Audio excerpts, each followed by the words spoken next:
ikaw ay aking pakikinggan.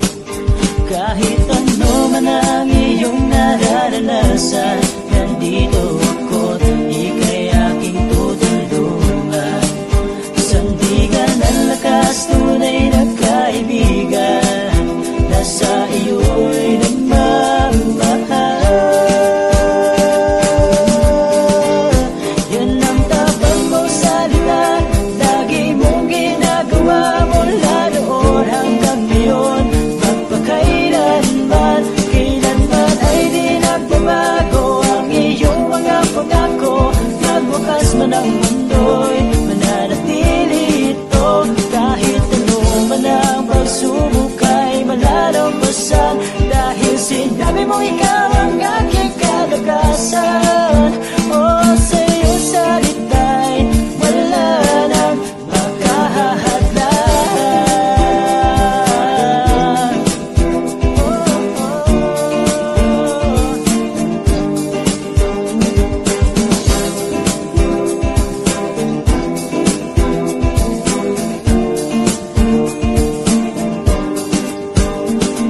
Ito ay sinabi mo rin na kahit ako'y nagkakasala, ako'y iyong patatawarin at itatama sa maling nagawa. Walang makakapigil sa aking damdamin na ipapadama lagi sa'yo. Kahirapan man, tabako, kamatayan, walang makapag-iwalay sa pag-ibig ko sa'yo. Yan ang tapat mong salita, lagi mong ginagawa mula noon hanggang ngayon. Magpakailanman, kailanman ay di nagbabago ang iyong mga pangako. Magwakas man ang mundo'y mananatili ito. Kahit ano man ang pagsubok ay malalampasan, dahil sinabi mo ikaw ang aking kalakasan. Sa iyong salita'y wala nang makahahadlang. Oh, oh, oh,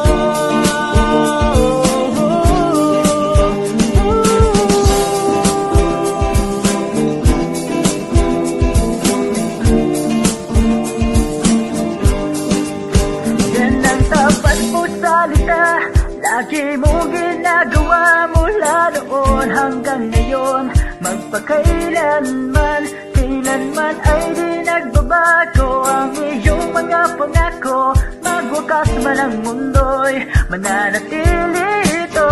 Kahit ano man ang pagsubok ay malalampasan, dahil sinabi mo ikaw ang aking kalakasan. Sa iyong salita'y wala na. Yan ang tapat mong salita, lagi mong ginagawa mula noon hanggang ngayon. Magpakailanman, kailanman ay di nagbabago ang iyong mga pangako. Magwakas man ang mundo'y mananatili ito. Kahit ano man ang pagsubok ay malalampasan, dahil sinabi mo ikaw ang aking kalakasan. Sa iyong salita'y wala nang makahahadlang. Oh, sa iyong salita'y wala nang makahahadlang. Oh, Diyos, sa iyong salita'y wala nang makahahadlang.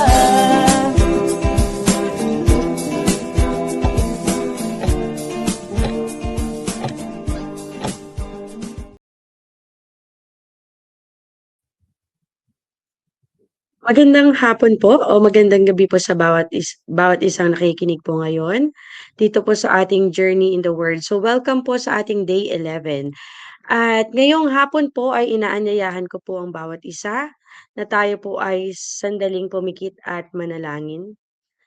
Panginoon, maraming salamat. Pinupuri ka namin at pinapasalamatan ka namin sa hapong ito, Lord God, na Panginoon, patuloy ang aming gawain para sa iyo, Lord God, at salamat sa pagpili mo, Panginoon, sa bawat isa na magbahagi ng iyong salita, Panginoon. We believe that we are equipped and we are empowered by your Holy Spirit, Lord God. Kaya salamat, O Diyos, sa pagsama mo sa amin at sa salita, Panginoon, na patuloy mong binubuhay, Panginoon, na nagiging kalakasan, nagiging ah, guide, Panginoon, ng bawat isa sa aming araw-araw na buhay. And Lord, we thank you, Father God, for this 40-day opportunity, Lord God, na makasama namin ang aming mga kapatid online, Lord God, sa aming gawain, Panginoon. Kaya Lord, ngayong gabing ito ay kumilos ka at ang salita mo ang mahihayag, ikaw ang maitaas sa aking buhay, Panginoon. Maraming salamat.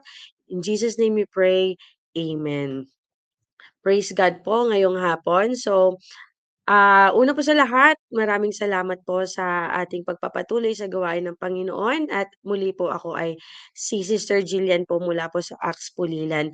So, ngayong hapon po ay gusto ko po kayong kumustahin. So, it's Friday. Kamusta po ang lahat? So, meron po tayong konting activity. So, sabi ko dito, pakisagot lang po. How was your week? Kasi ito na po yung um, huling ano po ano, pang bale huling araw bago po tayo mag-weekend. So, kamusta po ba yung naging linggo po natin? So, gusto ko po na ang bawat isa po ay sumagot sa pamamagitan po ng, ayan po, number 1 nakalagay, please choose 3 emojis that can describe your week. So, mamimili po kayo ng 3 emojis po sa inyong cellphone para i-comment nyo po upang i-describe ang inyong naging week. So, ito po ba ay masaya? Ito po ba ay nakakapagod? Ito po ba ay productive? So, pwede po kayong mamili ng emojis and siyempre po, we will pick the 28 comment. So, ayun po yung mananalo. So, kaya po pwede po tayong mag-comment ng twice lamang po. Pwede po nating ulitin ang ating comment 2 beses lamang po. At ayun po, yung ika-28 siya po yung pipiliin naming winner and the winner will receive a prize po after ng ating live.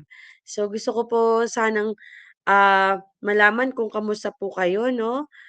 At ah makikita po natin sa screen natin kung kamusta po ba ang bawat isa. So ako po, siguro kung ang ako ang magse-send, ang emoji ko po ay siyempre merong heart. Ayan, dahil this week po ay nararamdaman ko po talaga ang pag-ibig at pagkilos ng Panginoon sa aking buhay. So, ayun po, may nagko-comment na po ba sa ating comment section? Okay. Ayan, so si Ate Eliza po ay meron siyang happy face and heart. So, ayan po, keep commenting lang po kung kamusta po ang ating week. Again, pwede po tayo mag-comment sa pamamagitan po ng pagpili ng 3 emojis po to describe our week. Ayan, so far God is good kasi lahat po tayo ay masaya. Si Ate Sherlyn ay nagpi-praise and she is blessed with a heart. Ayan po. So, again po, pwede po nating ulitin ang ating comment 2 beses para mapili po natin kung sino yung ika-28 na magko-comment. Ayan. So, andyan din po yung aking asawa na punong-puno po ng heart. And pray po ngayong week. Ayan. So, we encourage everyone po, ang mga bagong pasok, to please comment down below. How was your week? So, habang hinihintay po natin ang ating mga kasama, ayan, ay pwede na po nating buksan ang ating mga Biblia po to proceed to our Word of God. Ayan po. So, ah, ang atin pong kasama sa ating live ngayon, siya po yung pipili ng 28, ika-28 na comment. So habang habang may mga nagko-comment po, tayo po ay mag-proceed sa ating salita ng Panginoon ngayong gabi. So for today's verse or for tonight's verse, let us open our Bible on Matthew chapter 3 verse 1 to 3. Sabi po dito, in those days, John the Baptist came preaching in the wilderness of Judea and saying, repent, for the kingdom of heaven is at hand. For this is he who was spoken of the prophet Isaiah, saying, the voice of one crying in the wilderness, prepare the way of the Lord, make his path straight. So dito po ay nababasa natin na ito po ay patungkol po sa buhay po ni John the Baptist. Siya po ay pinsan po ng Panginoong Jesus. Okay po, at siya po ay may isang kadahilanan kung bakit siya nandito sa mundo or bakit siya nabuhay. Kaya po, ah, alamin po natin, sama-sama po nating alamin kung ano po yun. So, tayo po, kagaya po ni John the Baptist, di ba? Siya ay nabuhay ng alam niya ang kanyang purpose sa buhay. Kaya nga po, ngayong hapon, ang atin pong title is Living According to My Purpose. Okay po? Paki-comment nyo rin po yung ating title ngayong hapon, Living According to My Purpose. Ano po ba ang purpose natin sa buhay? Maraming mga tao po ang nabubuhay na hindi po nila alam ang kanilang layunin sa buhay. Pero hindi po ibig sabihin na hindi nila alam ay wala na po silang purpose o wala na po silang layunin. Mga kapatid, marapat po na alam po natin that we are not an accident. Hindi po tayo aksidente and we are not a product of chance or coincidence. Hindi po tayo isang bagay lang na biglang sumibol na walang dahilan. Tayo po ay nabuhay, tayo po ay pinili, tinawag ng Diyos, inalaw ng Diyos na mabuhay dito sa mundo dahil po siya ay may purpose po sa ating buhay. Sabi po ng Biblia, God intentionally created us and intentionally allowed us to live in this generation, in this season, and in this world. So pag sinabi po nating intentional, 'di ba po pag sinabing intentional, ito po ay pagsadya, 'di ba? Sadya or 'pag sinabi nating sinadya, ito ay pinlano, ito po ay ginusto, 'di ba po? So God has intentionally created us, 'di ba po? Ibig sabihin kung sinadya niya tayo na gawin, na buhayin, that means our life has meaning. Meron pong kahulugan ng ating buhay and our existence has a purpose. Sabihin mo nga sa comment section, I have a purpose. 'Di ba? Hindi totoo na wala tayong kwenta, hindi totoo na tayo ay hindi valuable dahil tayo po ay kinreate ng Panginoon with a purpose. But we have a problem. The problem is not that people have no purpose. Hindi po problema ang purpose dahil lahat po ng tao ay may purpose. The problem is that many people are living disconnected from it. 'Di ba? Maraming tao po ang nabubuhay na hindi nila alam kung ano yung purpose nila. So kaya maraming mga tao, 'di ba? They are exploring the world, 'di ba? Trying many things, worldly things, 'di ba? Mga bagay na makamundo, na akala nila yun ang magbibigay sa kanilang satisfaction. But fulfilling our purpose, yun, excuse me po, yun po ang talagang magbibigay sa atin ng satisfaction. At ngayong hapon po ay sasamahan ko po kayo, sasamahan po tayo ng banal na espiritu para alamin po ano nga ba ang ating purpose sa buhay. Again po, continue lang po tayo sa pag-comment doon po sa ating ah, emojis po 'no, habang tayo po ay nakikinig sa ating, word of God. And you can also react po via emojis kung kayo po ay nag-a-agree sa ating, word po ngayong hapon. So, sabi po dito in Matthew 3 verse 1 to 3, we are introduced to John the Baptist, a man who clearly understood why he was born. He knew his purpose and lived according to it. 'Di ba nabasa natin kanina na si John the Baptist siya ay naka-prophesied na siya yung boses sa ilang na nagsasabi na 'di ba? Ang tao ay mag-repent dahil hinahanda niya ang daan ng Panginoon sa kanyang pagdating.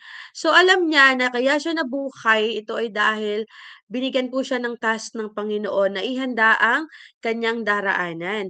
At nakita po natin dito na finulfill niya or ginawa niya, 'di ba? Enact niya yung kanyang purpose. Ginawa niya, nag-preach siya sa wilderness. So, like John the Baptist, di ba? God has given us a purpose. And number one purpose, di ba? Sabihin mo, our purpose is to have a real relationship with God. Di ba? Purpose po natin ang magkaroon tayo ng relasyon sa Panginoon. Hindi lang basta relasyon, kundi maganda at malalim na relasyon sa ating Panginoon. Sabi po dito, purpose does not start with what we do. Purpose starts with who we belong to. So mahalaga po pala na malaman po natin kung kanino tayo belong, di ba? Na tayo po ay sa Panginoon. Mahalaga pong malaman natin 'yun para malaman natin kung ano ba talaga ang dahilan kung bakit po tayo nandirito sa mundong ito, 'di ba po? So, sabi dito, purpose starts with who we belong to. Tayo po ba ay sa Panginoon? So, comment your answer below, 'di ba? Tayo po ba ay sa Panginoon? I hope po na alam po natin na tayo po ay sa Panginoon dahil tayo po ay kanyang pinili at tinawag. 'Di ba po? Ang kailangan na po ay ang response po natin sa kanyang invitation. He is inviting us to have relationship with Him. 'Di ba? So, God is holy and we are sinful by nature. Yun po ang problema. 'Di ba? Kasi tayo pong mga tao ay nagkasala and we all know that sin is against God, 'di ba? Ito po ang malaking gap na nagpapalayo sa atin sa Panginoon. So ito po ang kasalanan. Sabi po ng 1 Samuel 2 verse 2, ito ay nagpapatunay na God is holy. Sabi dito, there is none holy like the Lord. No, there is none besides you. Only the Lord is holy. 'Di ba? There is no rock like our God. So patunay po ito na ang Panginoon po natin is sinless, He is holy, 'di ba? Parang He is a white fabric na walang bahid ng anumang kasalanan. Sabi pa po ng Leviticus 19:2, you shall be holy for I the Lord your God am holy. Yun po ay utos ng Panginoon. Dapat tayo ay maging holy dahil siya ay holy. Eh ang problema po, tayo ay sinners. Tayo ay makasalanan, tayo ay marumi. Sabi po ng Romans 3:23, for all have sinned and fall short of the glory of God. Hindi natin mararating ang kanyang kabanalan dahil tayo po ay marumi. Tayo po ay makasalanan. Sabi po ng 1 John 1:8, if we say that we have no sin, we deceive ourselves and the truth is not in us. So ang katotohanan po ay wala sa atin kapag sinabi po natin na tayo ay hindi nagkakasala. 'Di ba po? So very important po na ma-recognize natin, i-admit natin sa sarili natin that we are sinful, that we are sinners, 'di ba? And importante po na magkaroon po tayo ng repentance. Dahil repentance, yun po ang nag-aayos po ng ating relasyon sa Panginoon, 'di ba? Kailangan may repentance kasi Our purpose is to have a relationship with our Lord. If we don't have repentance, we cannot be reconciled with our Lord Jesus Christ. Hindi po maaayos ang ating relasyon kung tayo po ay walang pagsisisi sa ating buhay. Di ba po? Please comment down below. We need repentance. We need repentance. So thank you po kay Lord dahil He is very good sa ating buhay. 'Di ba? Napakadakila niya sa ating buhay. He is holy, He is great sa ating buhay. Kaya naman po ginawan niya ng paraan kung paano po tayo makabalik sa kanya. Kung paano masasabi ulit ng Panginoon that we belong to Him. At masasabi natin sa sarili natin that we are His. 'Di ba po? It is because of His grace. So sabi po dito sa 2 Corinthians 5:21, God made Him who had no sin to be sin for us, so that in Him we might become the righteousness of God. 'Di ba? Siya po ay naging makasalanan para tayo po ang maging righteousness niya.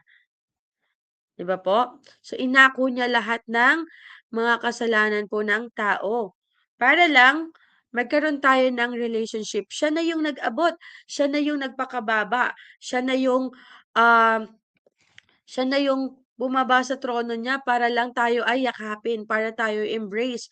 Despite of our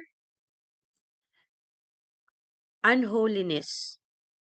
'Di ba po? Sabi pa sa 1 Peter 3 verse 18, "For Christ also suffered once for sins, the righteous for the unrighteous, that he might bring us to God, being put to death in the flesh, but made alive in the spirit." Dinanas po ng Panginoon ang kamatayan, ang paghihirap sa krus ng Kalbaryo para lamang po tayo ay ilapit sa Diyos Ama. 'Di ba? We are very privileged. 'Di ba? Para sa isang Panginoon na ibababa ang kanyang sarili, dadanasin ang hirap, dadanasin ang kamatayan para lang tayo ay abutin. Sabihin mo, we are privileged. We are loved and we are valued. Kaya naman po, panindigan po natin or gawin po natin ang ating purpose sa buhay. 'Di ba? That is to have a relationship with Him. 'Di ba? Alam niyo po may relasyon na maganda at may relasyon na hindi maganda. Kung gagawa po tayo ng relasyon sa Panginoon, piliin na po natin at pagsumikapan po natin na ito po ay magandang relasyon. A healthy relationship, 'di ba po? Napakasarap po sa pakiramdam na tayo po ay may relasyon sa Diyos ng kaitaas-taasan. 'Di ba po kapag tayo ay may kakilala, 'di ba, na sikat. Influencer man 'yan, artista man 'yan, mayor man 'yan, sino man 'yan sa gobyerno natin, 'di ba? Pinagmamalaki natin na, "Ay kaibigan ko 'yan, eh." 'Di ba? "Kakilala ko 'yan, mabibigyan ako ng favor niyan kasi close kami, dikit kami." So, paano pa kaya kung ang Panginoon 'yon, 'di ba? We are very blessed and privileged to have that relationship. Kaya 'wag po nating sayangin, 'di ba? So the good news, we are not worthy because of our works, but we are made worthy because of His grace. Ano po ba yung grace? Ito po yung undeserving love ng Panginoon. Hindi natin deserve yon, pero dahil mahal tayo ng Panginoon, yun ay kusa niyang ibinigay sa atin. Di ba po? So, our first purpose is not service. Our purpose is relationship with God. To be reconciled to God through repentance and grace. So, lahat po ng reconciled with God and have relationship with Him, a healthy relationship with Him, can comment your 3 emojis po. Ayan, 3 emojis na nagpapatunay po na tayo po ay mayroong magandang relasyon sa ating Panginoon. So just like John preached repentance, we are reminded that purpose begins when our hearts are aligned with God. Dapat po naka-align yung puso natin sa Panginoon. Para, sabi nga, 'di ba, sa isang relasyon, marami po akong nababasa online, 'di ba, na yung babae gusto ng mag-settle down pero yung lalaki hindi pa rin. So, they are asking for advice, 'di ba? Sabi dun kadalasan nababasa ko sa advice that, if you are not in the same page, then it is better to leave that relationship. Kaya dapat po sa atin pong relasyon sa Panginoon, dapat naka-align tayo. Dapat we know that we are in the same page with the Lord Jesus Christ. 'Di ba? So if we pursue our relationship with Him, we must be willing to obey. 'Di ba? Obey what He says, obey what He commands, and let His will be done in our lives. Kasi po, kung hindi tayo in the same page, 'di ba? Ibig sabihin hindi po healthy yung relationship natin, 'di ba? And, ibig sabihin po hindi po tayo nararapat sa Panginoon because God is holy and sabi nga po sa verse natin kanina, sa Leviticus 19:2, "You shall be holy for the Lord your God is holy." Dapat po naka-align tayo, dapat we are in the same page. So pangalawa po na purpose natin sa buhay, our purpose is to prepare the way of the Lord. Ayan. So, after relationship comes mission. So, 'di ba, sa isang relasyon ng mag-girlfriend ng boyfriend, sabi ng mga leaders natin sa church, date to marry, 'di ba? So, merong goal, merong mission, 'di ba? So, tayo din, if we make relationship to the Lord, dapat meron tayong goal. So, meron tayong mission. Our role is not to point people to ourselves, but to point them to Jesus. 'Di ba po? Marami pong mga Kristiyano na, 'di ba, nagse-serve or maraming sinasabi na they are doing things for the Lord, pero inaani naman po nila yung praise and glory, 'di ba? So, dapat po ay ang Panginoon po yung naitataas natin sa buhay natin, hindi po yung ating mga sarili. Opo, masarap po minsan yung marinig na naa-appreciate tayo ng tao, pero mas masarap po kung ang Panginoon po yung magko-commend po sa'tin, 'di ba? Kaya our purpose po is to pray, to prepare our way or the way of the Lord. Kaya kailangan po natin dito ng effort. Paki-comment mo, effort, 'di ba? Sabi dito sa Matthew 3 verse 3, "The voice of one shouting in the wilderness, prepare the road for the Lord, make His highway straight." Ayan. So, yun po yung naging role ni John the Baptist. John's role was not to point people to himself. His role was to point people to Jesus. Maging kagaya po tayo ni John the Baptist na hindi niya inangat ang kanyang sarili. Bagkus po inilalapit niya ang mga tao sa pagkilala sa Panginoong Hesus. 'Di ba? Jesus himself gives us responsibility. Sabi dito sa Matthew 28 verse 18 to 20, ito po yung Great Commission. Sabi po ng Great Commission, "All authority in heaven and on earth has been given to me. Therefore, go and make disciples of all nations, baptizing them in the name of the Father and of the Son and of the Holy Spirit, and teaching them to obey everything I have commanded you. And surely I am with you always to the very end of the age." So, ito po, sinabi po sa atin kung ano yung purpose po natin or ano po yung mission po natin sa pagiging Kristiyano po natin. So, simula po nang tinanggap natin ang Panginoon, tinanggap din po natin ang mission na 'to, 'di ba? So, how do we prepare the way today? So, sa panahon po natin, paano po tayo magpe-prepare ng way? Kasi once lang po nabuhay si John the Baptist. Sa second coming po ng Panginoon, hindi na siya pupunta dito sa earth para pagsigawan pa na kailangan ng taong mag-repent at ayusin ang daraanan ng Panginoon. So, we are tayo po ang modern John the Baptist. So, ano po ang kailangan natin gawin? How do we prepare the way? So, number one, letter A, sorry, introduce Jesus and baptize believers. So, we should proclaim who Jesus is, not just in words, but with lives that reflect Him. Yun po ang pinakamagandang testimony po na mapapakita natin yung buhay po natin.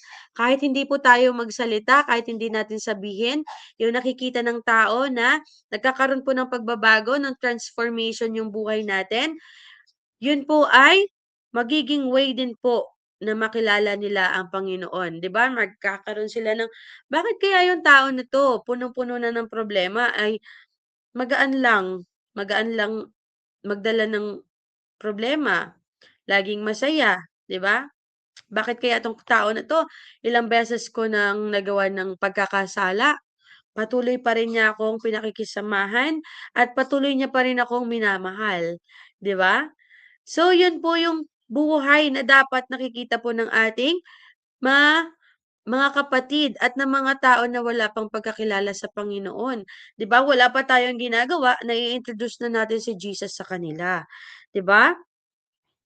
So, addition na po dun, kailangan po natin mag-effort in evangelizing, 'di ba? Introduce natin si Jesus lalong-lalo na sa mga tao na nangangailangan sa kanya, na nasa kadiliman pa.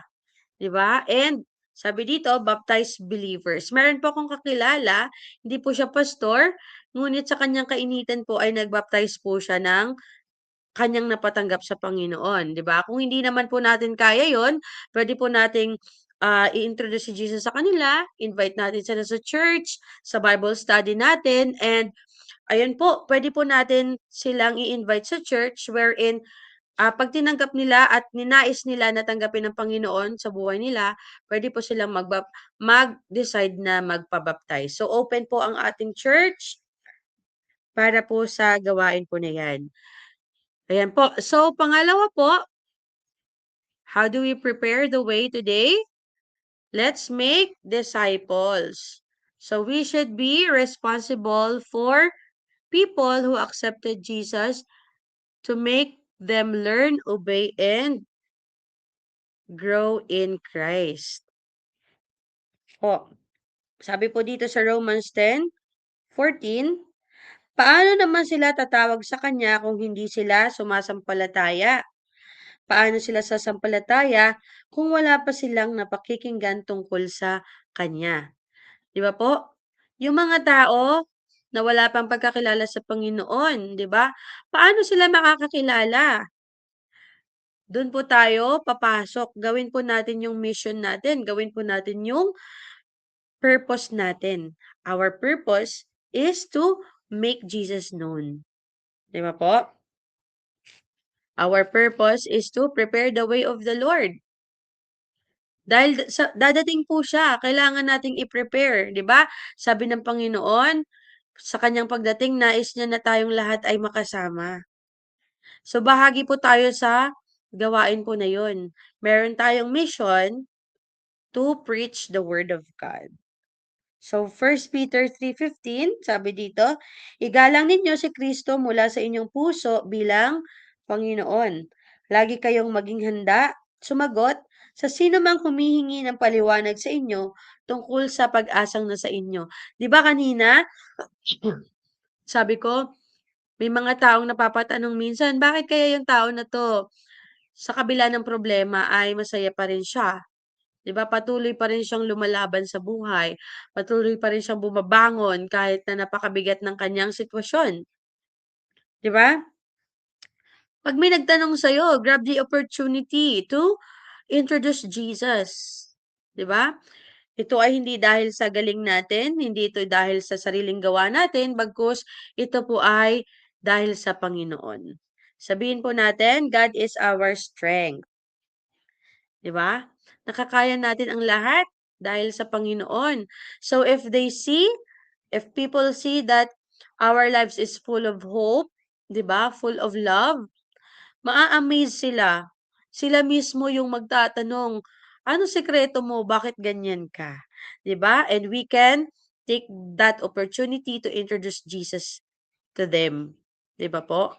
Sa simpleng pamumuhay natin na naaayon sa will ng Panginoon, sa na nagpapakita ng bunga ng banal na espiritu, puwede po tayong mag-share ng salvation sa mga taong hindi pa ligtas. 'Di ba po?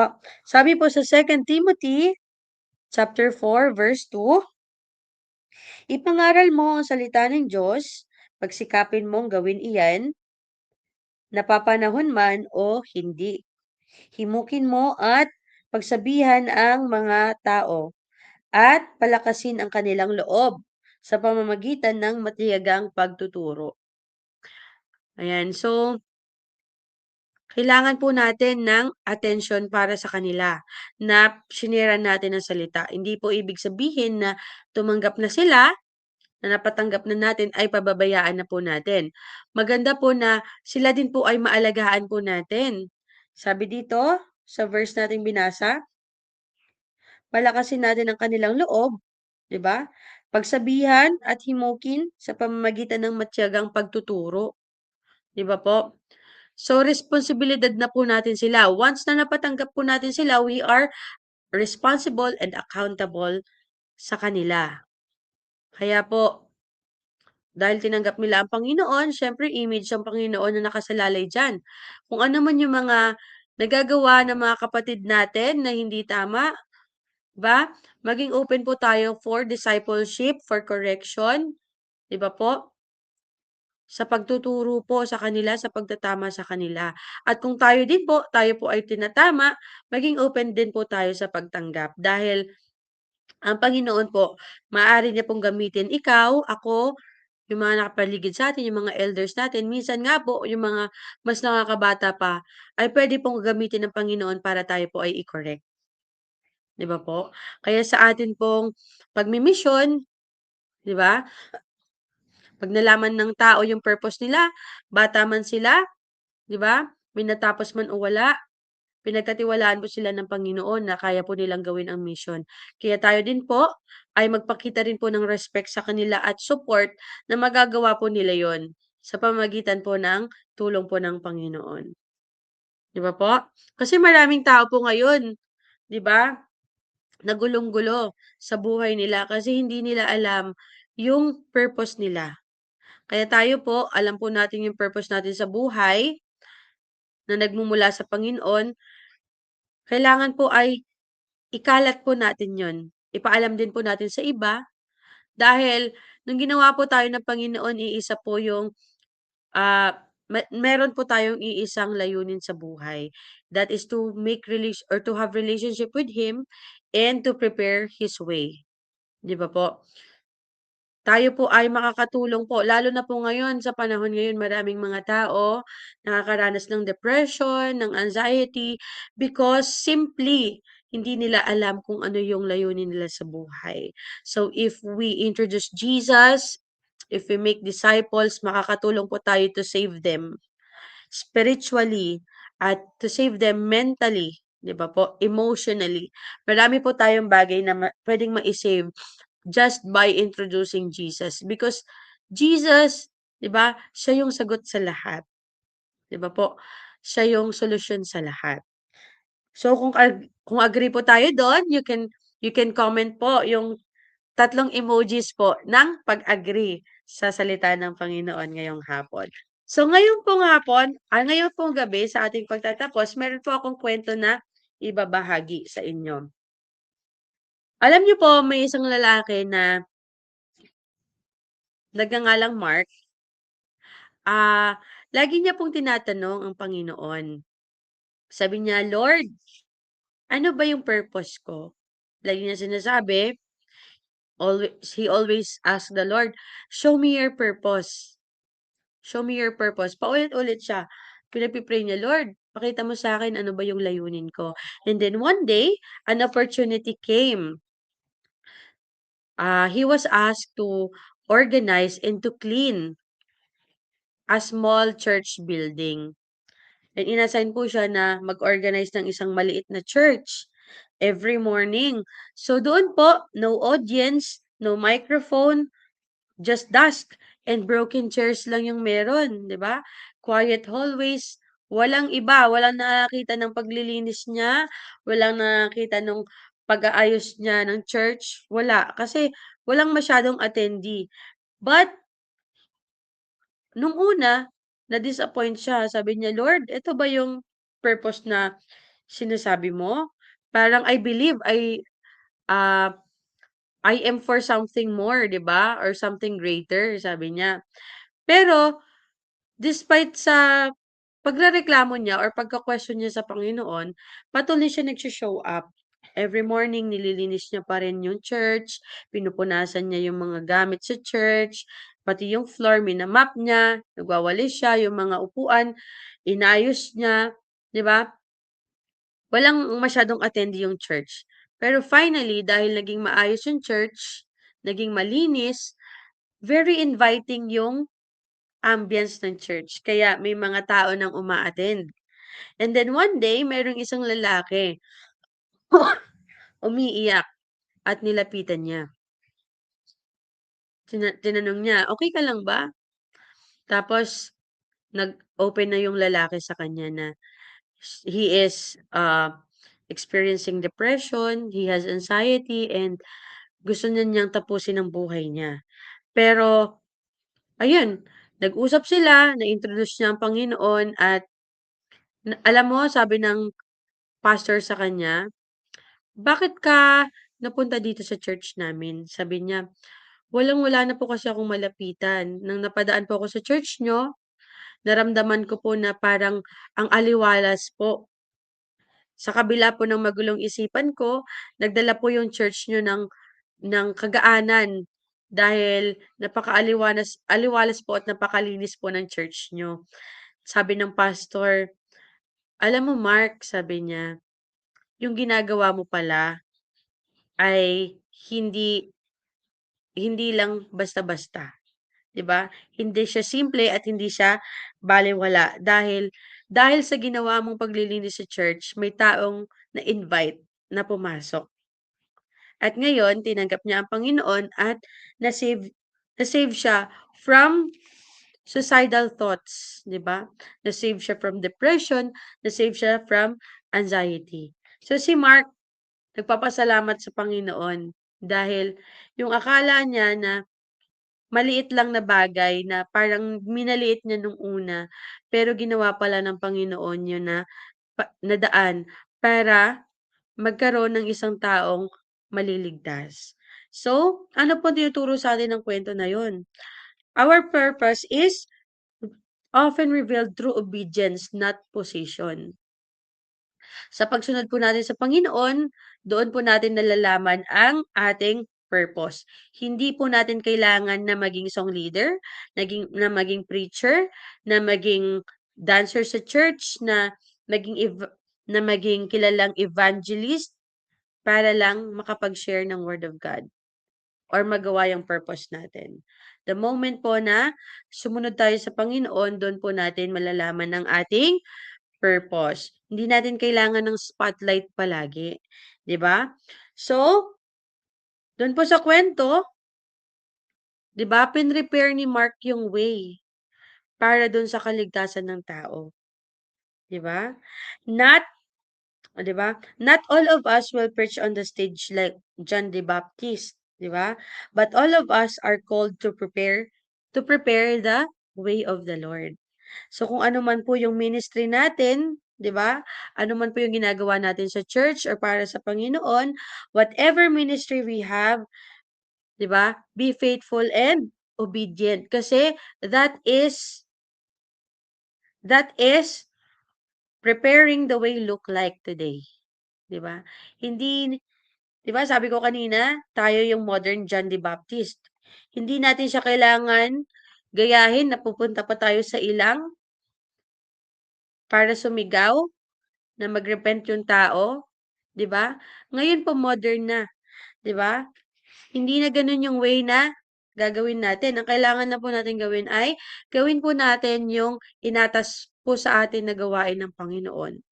Just obey and be faithful lang po.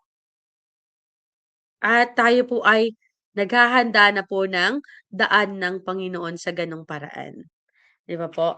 So, the greatest joy is this, living every day aligned with God's purpose. So, tayo pong lahat ay paalalahanan natin ang ating sarili na araw-araw po, araw-araw nating gawin yung purpose natin. Ano yung purpose natin? 'Di ba? To build or to have relationship with God. Huwag nating alisin ang prayer, huwag nating alisin yung devotion, yung pagbabasa natin ng word, yung pakikinig natin ng word, pag-attend natin ng Bible studies, ng Sunday service, ng midweek service, ng prayer meeting. Huwag po nating alisin dahil yun po ay tubig po sa ating puso, sa ating spirito. Yun po ay tubig na bumubuhay po sa buto na naitanim sa atin ng Panginoon upang tayo ay lumago at magbunga. 'Di ba po? Paalalahanin po natin na lahat po ng bagay na gagawin po natin ay paghahanda po sa daan ng Panginoon sa kanyang pagbabalik. So yun lamang po at maraming salamat. Gusto ko pong mag-pray po tayong lahat. Tayong lahat ay pumikit at manalangin. Panginoon, maraming salamat sa gabing ito na tunay nga po, Panginoon, ang iyong salita ay makapangyarihan. Na Lord, nagbibigay sa amin, Lord God, ng meaning, Panginoon. Salamat dahil alam na namin, Panginoon, ang purpose namin sa buhay. Alam namin ang purpose namin, ang mission namin, Panginoon, at kami ay nabubuhay, Panginoon, para sa iyo, hindi para sa aming sarili. Lord, dalangin namin na tulungan mo kami, Panginoon, na magawa namin itong aming purpose, Lord God. Sa tulong mo, Panginoon, at sa banal ng Espiritu, Lord God. Lord, marami pang mga tao, Lord God, ang ma-influence namin, Panginoon, na gawin din ang purpose nila, Lord God, upang sama-sama po namin itong magawa at Lord, kami makasama mo sa iyong kaharian. Maraming salamat, O Diyos, sa maging sa mga tao na nakinig ng iyong salita at tapat, Panginoon, na nakinig, Lord God, at nagnanais, Panginoon, na sundin ang iyong kalooban sa buhay nila. We thank you and we glorify your name, Lord God. In the name of Jesus we pray. Amen. So, bago po tayo matapos, gusto ko po sanang makita kung sino po yung nanalo po sa ating pagko-comment. Sorry. Para po ano ko po sila. Ma-PM ko po mamaya at maibigay ko po yung prize. Okay po. So, nandito po nakita ko po na nag-comment. Hello po si Sir Bong Cavina, si Sister Alisa, Sister Sherlyn, Brother Marwin, si Pastora Jazz, si Sister Almira, Brother Edward, si Pastora Arlene po. So, sige po, bibilangin ko na lang po yung comments nyo kung pang ilan po kayo at ipi-PM ko na lang po kayo sa inyong prize. Maraming salamat po and God bless po sa ating lahat. Have a happy weekend po.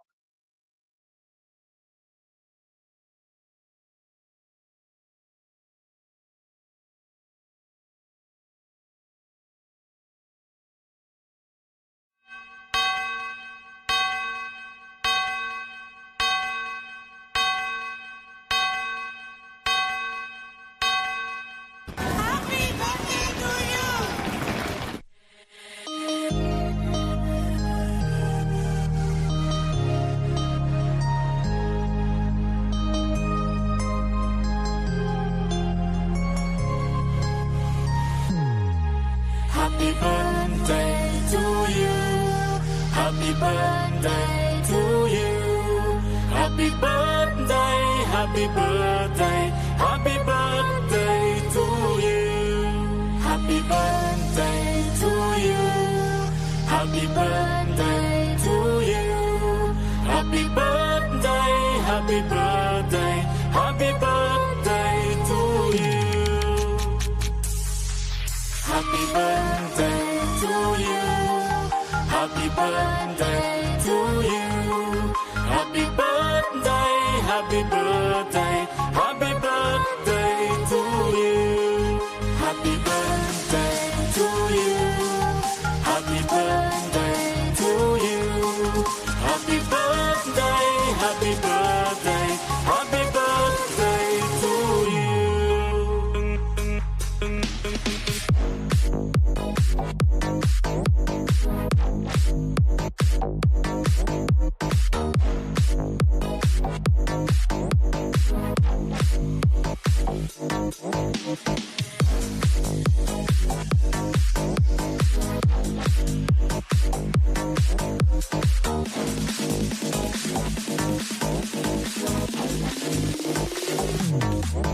Happy birthday to you. Happy birthday to you. Happy birthday, happy birthday, happy birthday to you. Happy birthday to you. Happy birthday to you. Happy birthday, happy birthday, happy birthday to you.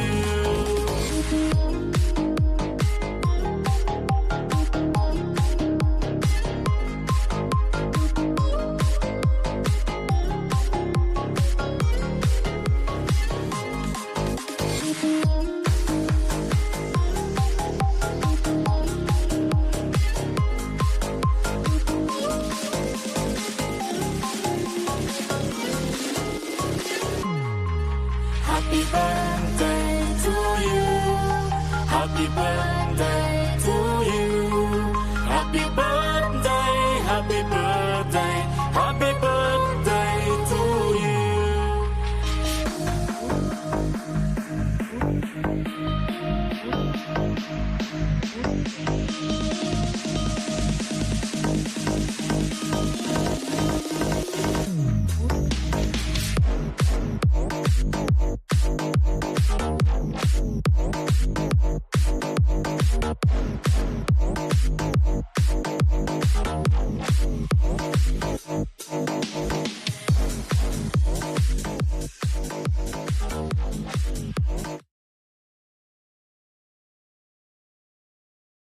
Rinig ang salita,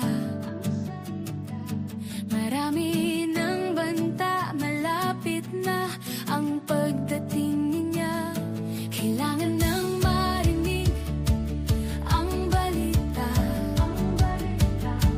na si Jesus ang tagapagligtas. Sino ang susugo? Sino ang hahayo? Marami na ang naghihintay sa magandang balita. Marami na ang magbabalik loob. Halika at humayo na, tayo na at ibahagi ang salita.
naghihintay sa magandang balita. Marami na ang magbabalik loob. Halika at humayo na, tayo na at ibahagi ang salita. Sino ang susubok? Sino ang hahayop? Marami na ang naghihintay sa magandang balita. Marami na ang magbabalik loob. Halika at humayo na, tayo na at ibahagi ang salita. Halika na at humayo na, halika na at humayo na, halika na at humayo na. Kailangan nang marinig ang salita. Marami na